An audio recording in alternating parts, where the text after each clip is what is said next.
Hi guys, hope everybody's doing good.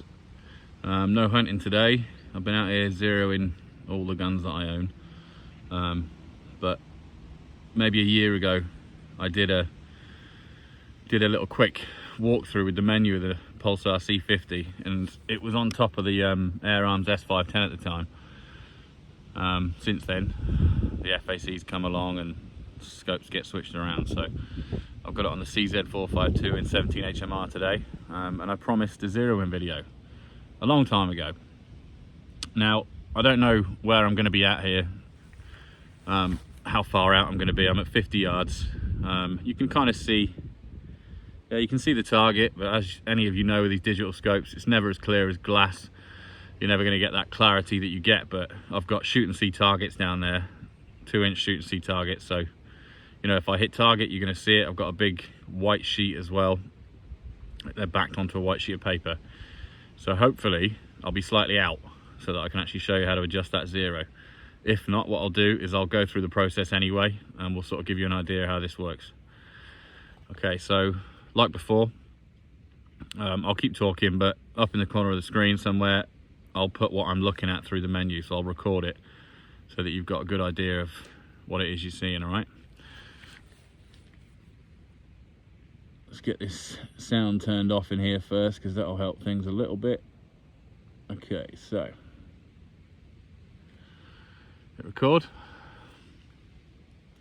Okay, we're recording. So this is what you see. This is the reticle that I'm choosing to use, and like before, your menu button is on the left hand side if you're right-handed, so it's on this side, and that's how you're going to sort of get through the menu to wherever you need to be. So you just give it a press, that brings you into your menu here. I've already been through the walkthrough, so at the top, reticle and zeroing is where we need to be. The profile that I'm actually in is A, so if you go back, you can kind of see the profiles that are available. A is the one that I'm in today. And then you would go down, choose your reticle, the color, the brightness, and then you set your distance here. So I've got the distance set at 50 yards here. So you'll go into this and you can change the distance, you can delete it for a new one, or you can go straight in and hit the plus here for zeroing, and that takes you to your zeroing screen. As you see, you've got the reticle there, but with now it has a little red cross, which is kind of going to be explained in a minute, but that'll be where you do your adjustments. So the red cross is kind of still your aim point. We're a little bit far out, so what I'm going to do is go down to magnification, and then you can sort of zoom in slightly just to give you a better, you can go all the way in, but it's never going to be that clear. So I think, yeah, I mean, we'll do 14 times zoom just for the sake of you being able to see things slightly better here. So I've got 5 rounds in the mag, and then hopefully we won't need it. It's a one-shot zero. If I'm dead on, then I'm afraid I'll talk you through it instead, but I'll show you kind of what I mean. I can adjust it slightly. So okay, so you see the screen.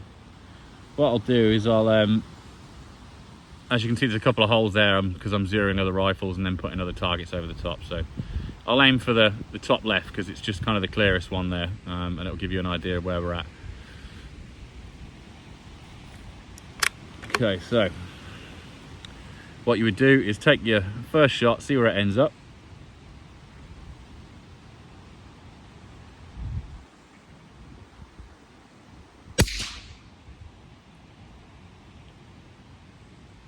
So as I suspected, it's dead center. So let me just zoom out a little bit.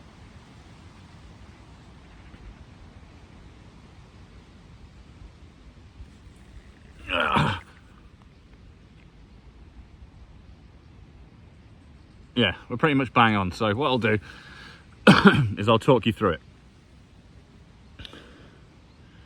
So as you can see, took the first shot and it was pretty much where it needed to be. And then if it wasn't where it needed to be, what you do is where you're aiming, you can then steady the crosshairs, go down to the freeze function, and just tap that menu button on the side once, and it'll just hold it steady. And then as you can see, the picture's froze. You can move the rifle all you like, and then for argument's sake, if the shot was an inch right, for example, and an inch high, what you would do then is you would go up to your windage and elevation, short tap into there, and then what that allows you to do is, as you can see slightly, you can move the crosshairs. So you can move the crosshairs windage left and right, and then you can do the same. So you'd move it to where you need it. So say if it was an inch right, we would go there, for example, an inch right, and then you would short tap, and then that would take you into your elevation, and you would do the same, just scroll up and down. So you would an inch right, an inch high, and then you'd scroll up to where the shot hit, and then you would hold down that menu button, and then you'll see that the crosshair will slightly jump to where the shot actually hit. Hold it fully again, and it will come all the way back out the menu, and it will say 0 coordinates saved, and then that means the gun is zeroed, and then you can come all the way back out, and that'll be it. Your profile will be saved, and then it's always worth just taking that extra shot. So I know that mine was okay, so I'm going to put the crosshair back where it was, and you'll see it anyway. So I'll just hit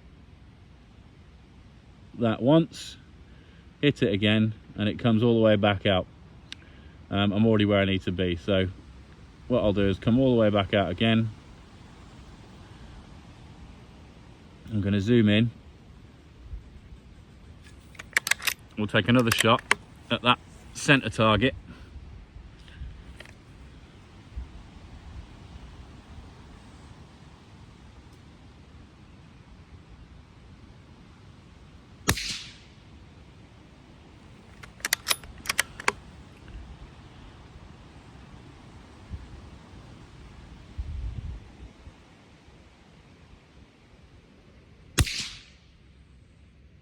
Yeah, I mean, we're where we need to be.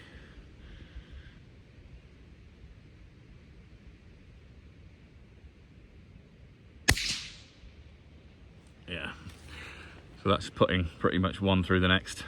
So that's how you zero the Pulsar Digex C50. Always worth as well, just checking the range.